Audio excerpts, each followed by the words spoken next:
মহাবিদ্যালয়ৰ প্ৰতিষ্ঠা দিৱস উদযাপন।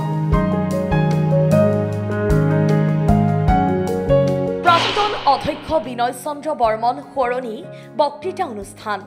নলবাৰী জিলাৰ অন্যতম আগশাৰীৰ মহাবিদ্যালয় কামৰূপ মহাবিদ্যালয়ৰ ৬০ সংখ্যক প্ৰতিষ্ঠা দিৱস শুকুৰবাৰে উদযাপন কৰা হয়। প্ৰতিষ্ঠা দিৱসৰ লগত সংগতি ৰাখি কামৰূপ মহাবিদ্যালয়ৰে প্ৰাক্তন অধ্যক্ষ বিনয় চন্দ্ৰ বৰ্মন সোঁৱৰণী বক্তৃতা অনুষ্ঠানৰ আয়োজন কৰা হৈছে। বক্তৃতাৰ বিষয় সাম্প্ৰতিক সময়ৰ সামাজিক মূল্যবোধৰ অৱক্ষয় আৰু শিক্ষাৰ দায়িত্ব।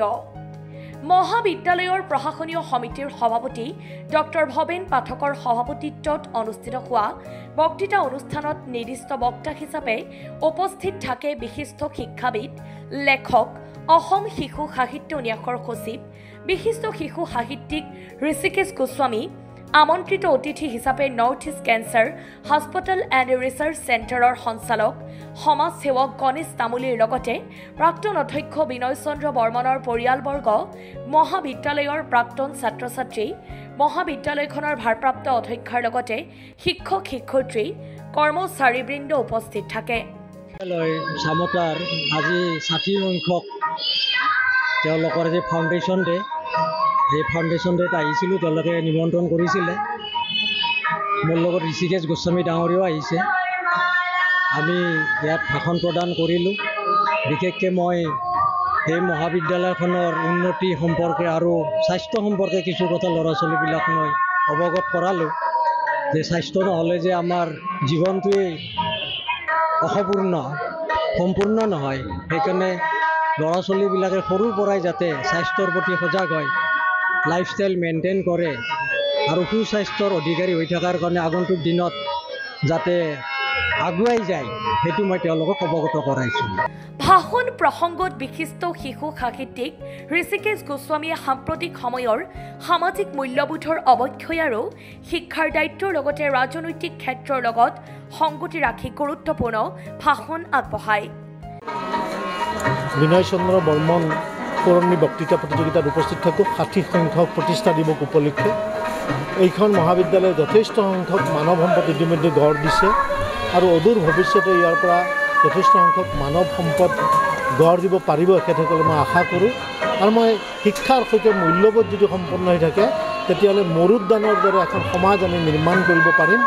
আৰু শিক্ষাকে অস্ত্ৰ হিচাপে লৈ আমাৰ সম্ভাৱনাৰ আকৰস্বৰূপ ভৱিষ্যতৰ সম্পদ ছাত্ৰ ছাত্ৰীসকলক গঢ় দিব লাগিব। আৰু সেই কাম বিনয় চন্দ্ৰ বৰ্মনে আগতে কৰিছিল আৰু ইয়াৰ সৈতে জড়িত ব্যক্তিসকলে প্ৰতিষ্ঠাৰ সময়ত জড়িত ব্যক্তিসকলে কৰিছিল, অদূৰ ভৱিষ্যতে কৰিব পাৰিব বুলি মই আশা ৰাখিছোঁ। আৰু আজিৰ যিটো অনুষ্ঠানটো সুন্দৰভাৱে এওঁলোকে কৰাৰ কাৰণে মহাবিদ্যালয়ৰ ভাৰপ্ৰাপ্ত অধ্যক্ষ কবিতা চৌধুৰী ডাঙৰীয়াকে আদি কৰি মই গোটেই পৰিয়ালক ধন্যবাদ দিছোঁ। বিনয় বৰ্মন চন্দ্ৰ বৰ্মন মোৰ দেউতা হয়। মোৰ দেউতাই কামৰূপ কলেজখন প্ৰতিষ্ঠাৰ কাৰণে বহুতখিনি কষ্ট কৰিছিল। মই মোৰ বক্তব্যত কৈছোঁৱে, মানে দেউতাই বহুত কষ্ট কৰিছিল। আপোনাৰ আনকি নিজৰ চকু এটাও দেউতাই বিসৰ্জন দিছিল কামৰূপ কলেজ প্ৰতিষ্ঠাৰ নামত।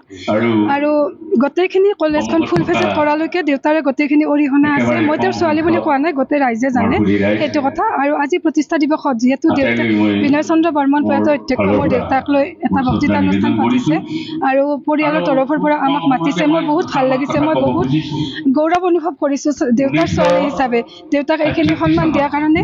আৰু তাৰ কাৰণে মই কামৰূপ কলেজৰ পৰিয়ালবৰ্গ লগতে কবিতা চৌধুৰী বাইদেউ আৰু ভৱেন পাঠক ছাৰকৰ ওচৰত মই চিৰকৃতজ্ঞ।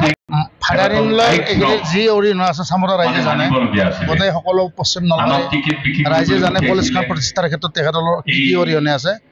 গতিকে এইখিনিতে মই এটা তাৰমানে তেখেতৰ আজি সন্মান পোৱাৰ কাৰণে তেখেতৰ মানে